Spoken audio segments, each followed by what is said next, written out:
Hello everyone, welcome to Fit Pros with me Archana. இந்த வீடியோல நீங்க பார்க்க போற ரெசிபி நம்ம south Indian special pineapple kesari. Kesari இல்லாத சவுத் இந்தியன் கல்யாணமே கிடையாது. அதுவும் இந்த பைனாப்பிள் கேசரி ரொம்பவே ஒரு ஃப்ளேவர்ஃபுல்லான ஸ்வீட். நம்ம ரெகுலரா பண்ற கேசரியை விட இந்த பைனாப்பிள் கேசரி அவ்வளோ ஃப்ளேவர்ஃபுல்லா இருக்கும். இதை நீ கண்டிப்பா ட்ரை பண்ணியே ஆகணும். இந்த கேசரி பண்றதுக்கு முன்னாடி இந்த கேசரி எப்படி உருவானுச்சுன்னு ஒரு சின்ன ஹிஸ்டரி சொல்றேன், மறக்காம எல்லாரும் கேளுங்க. ஒருவேளை உங்களுக்கு ஹிஸ்டரி பிடிக்காதுன்னா ஒரு 30 செகண்ட்ஸ் அப்படியே ஸ்கிப் பண்ணிட்டு எப்படி செய்யலாம் ரெசிபியை பார்க்க ஆரம்பிங்க.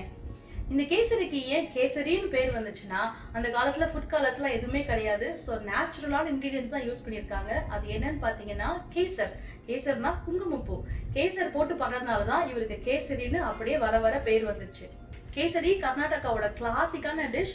இனி தேதியில அவர் வயசு என்னன்னு பாத்தீங்கன்னா ஆல்மோஸ்ட் 900 இயர்ஸ் ஆக போகுது அவருக்கு. ஆமா, நம்ம அவ்வளோ நாளா ஒரு பாரம்பரியம் மாறாம இந்த கேசரி நம்ம இன்னி வரைக்கும் பண்ணிட்டு இருக்கோம். ஹிஸ்டரிஸ் எல்லாம் தெரிஞ்சுக்கிட்டீங்கல்ல, வாங்க இவரை எப்படி சமைக்கலாம்னு பார்க்கலாம்.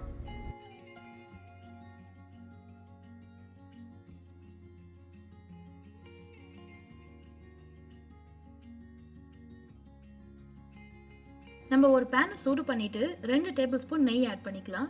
நெய் ஆட் பண்ண உடனே நம்ம கேஷ்யூ நட்ஸ் ஆட் பண்ணிக்கலாம். ஏன்னா ரொம்ப நெய் சூடாயிடுச்சுன்னா கேஷ்யூ நட் உடனே கருக ஆரம்பிச்சிடும். ஸோ ஸ்லோவாக நம்ம நெய்யில் நம்ம கேஷ்யூ நட்ஸ் எல்லாத்தையும் வறுத்து வச்சுக்கலாம்.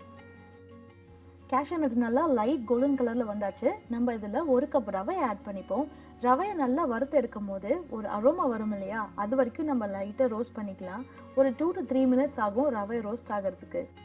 நான் இதில் முந்திரி பருப்பை சேர்த்தே தான் வறுக்கிறேன். நீங்கள் ரைசன்ஸ் ஆட் பண்ணிங்கன்னா முந்திரி பருப்பையும் அந்த ரைசன்ஸையும் தனியாக ஒரு பவுலில் மாற்றிட்டு அதே பேனில் நீங்கள் ரவையை வறுக்க ஆரம்பிக்கலாம். பட் நான் ரைசன் சேர்க்காததுனால அப்படியே நான் போட்டு வறுத்துட்டேன். நம்ம ரவை நல்லா வறுப்பட்டாச்சு. உங்களுக்கு பார்க்கும்போது தெரியுது இல்லையா, தனித்தனியாக அழகாக இருக்குது. லைட்டாக ஒரு கோல்டன் கலரில் இருக்குது, பட் கருகவும் இல்லை. சூப்பராக ரெடியாக இருக்குது நம்ம ரவை. இப்போ ஒரு பேனில் 3 கப் தண்ணி ஊற்றிக்கலாம். நான் இங்கே வார்ம் வாட்டர் தான் ஊற்றுனேன், கொஞ்சம் ப்ராசஸை சீக்கிரம் பண்ணுங்கிறதுக்காக. இந்த தண்ணியில் குட்டி குட்டியாக பபிள்ஸ் வருது பார்த்தீங்களா, இந்த டைமில் நம்மளோட சாஃப்ரானை ஆட் பண்ணிக்கலாம். நான் ஆல்ரெடி சொன்ன மாதிரி நம்ம கேசரியில் no artificial colours or flavours. நம்ம எல்லாமே நேச்சுரல் கலர்ஸ் வச்சு தான் நம்ம பண்ண போகிறோம். நம்ம வார்ம் வாட்டரில் சாஃப்ரான் ஆட் பண்ணதுனால எவ்வளோ அழகாக அந்த எல்லோ டிஞ்ச் வெளியில் வருது பார்த்தீங்களா, அவ்வளோ கிளாசிக்காக இருக்குது பார்க்கறதுக்கு. இதுதான் நம்மளோட கேசரியோட பேஸ் கலரே. நான் இதில் இப்போ 1 கப் பைனாப்பிள் ஆட் பண்ணிக்கிறேன். நீங்கள் பைனாப்பிள் எப்பவுமே குட்டி குட்டியாக நறுக்கி போட்டிங்கன்னா ஒவ்வொரு வாய் சாப்பிடும் போது அந்த பைனாப்பிளோட ஃப்ளேவர் அவ்வளோ நல்லா இருக்கும் நமக்கு சாப்பிட்றதுக்கு. அதுவும் நம்ம சாஃப்ரான் ஆட் பண்ணிருக்கிறதுனால ஒரு லைட்டாக ஒரு மைல்டான ஃப்ளேவர் நமக்கு ஒவ்வொரு வாயிலையும் நம்ம சாப்பிடும் போது பயங்கர சூப்பராக இருக்கும். நான் என்ன பண்ண போகிறேன், இந்த பைனாப்பிளில் ஒரு மீடியம் ஃப்ளேமில் கவர் பண்ணி குக் பண்ண போகிறேன். சாஃப்டான பைனாப்பிள்னா ஒரு 2 மினிட்ஸில் குக் ஆகிடும். இல்லை உங்கள் பைனாப்பிள் கொஞ்சம் ஹார்டாக இருந்ததுன்னா ஒரு 5 மினிட்ஸ் போல் ஆகும். ஸோ நல்லா சாஃப்டாக வர வரைக்கும் நம்ம குக் பண்ணி எடுத்துக்கலாம். ஒரு 2 மினிட்ஸ் போல் ஆச்சு. நம்ம பைனாப்பிள் எப்படி குக் ஆயிருக்குன்னு பார்ப்போம். நல்ல வாசனை வருது, கலரும் அழகாக ட்ரான்ஸ்ஃபர் ஆயிருக்கு. இப்போ நம்ம ரவையை ஆட் பண்ணிக்கலாம். என்னோட பவுல் ரொம்பவே சூடாக இருந்ததுனால என்னால் கண்டினியூஸாக ரவையை ஆட் பண்ணிக்கிட்டே மிக்ஸ் பண்ண முடியல. ஸோ நான் பேட்சாக பண்ண போகிறேன். ஆனால் நீங்கள் வீட்டில் பண்ணும்போது என்ன பண்ணுங்கள், ஒரு பிளேட்லேயோ இல்லைன்னா ஒரு கை பொறுக்கிற ஒரு பவுலில் நீங்கள் ரவையை போட்டு வச்சுக்கோங்க. நீங்கள் ரவையை ஆட் பண்ண கண்டினியூஸாக அப்படியே மிக்ஸ் பண்ணிக்கிட்டே இருக்கணும். அப்போ தான் லம்ஸ் ஃபார்ம் ஆகாமல் நம்மளால் ஒரு ஸ்மூத் ஒரு பேஸ் நம்மளால் க்ரியேட் பண்ண முடியும். நான் இங்கே ரவையை பேட்சாக நான் சேர்த்து நல்லா கலக்கிட்டு இருக்கேன். இந்த கலக்கிற நேரத்தில் ஒரு சூப்பரான டிப் நான் உங்க கூட ஷேர் பண்ணுறேன். அது என்னன்னா, நீங்கள் எந்த வகை கேசரி பண்ணாலும் சரி, நமக்கு லம் ஃப்ரீயாக வரணும் இல்லையா, அப்படி வரணும்னா நீங்கள் ரவையை வறுக்கும் போது ஒரு டேபிள் ஸ்பூன் நெய் சேர்த்து வறுத்தீங்கன்னா நம்மளோட கேசரியோட டெக்ஸ்சர் அவ்வளோ ஸ்மூத்தாக இருக்கும். எடுத்து சாப்பிடும் போது மணலாக இருக்கும் நம்ம கேசரி. இந்த டிப் உங்களுக்கு ரொம்பவே யூஸ்ஃபுல்லாக இருக்கும்னு நினைக்கிறேன். கண்டிப்பாக ட்ரை பண்ணியும் பாருங்க. ரவா எவ்வளோ அழகாக குக்காக இருக்குன்னு நம்ம பார்ப்போம். ஒரு 2 மினிட்ஸ் போல் ஆயிடுச்சு.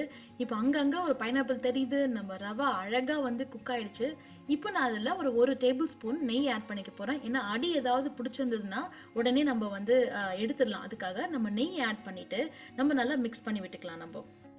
அடுத்ததான் நம்ம சுகர் ஆட் பண்ணிக்க போறோம். நம்ம ஆல்ரெடி 1 கப் சுகர் எடுத்து வச்சிருக்கோம் இல்லையா, அதை அப்படியே ஆட் பண்ணிக்கலாம்.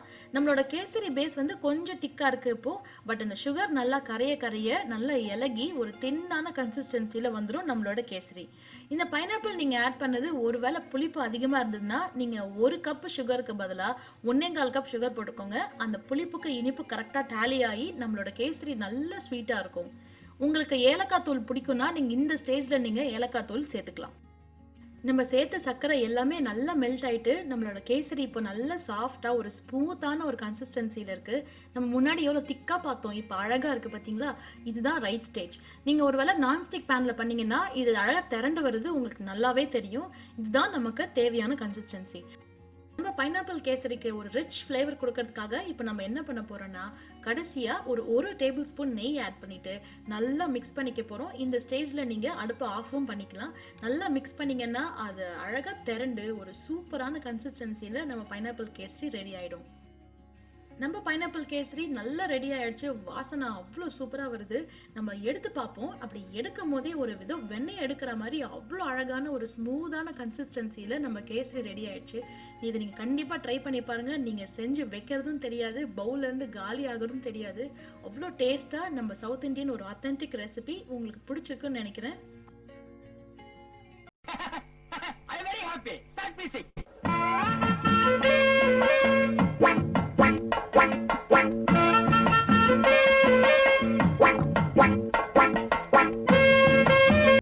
I hope you all loved this video. Do subscribe and share it among your friends. I'll see you all soon in another video. Until then, bye from Archana. Tada!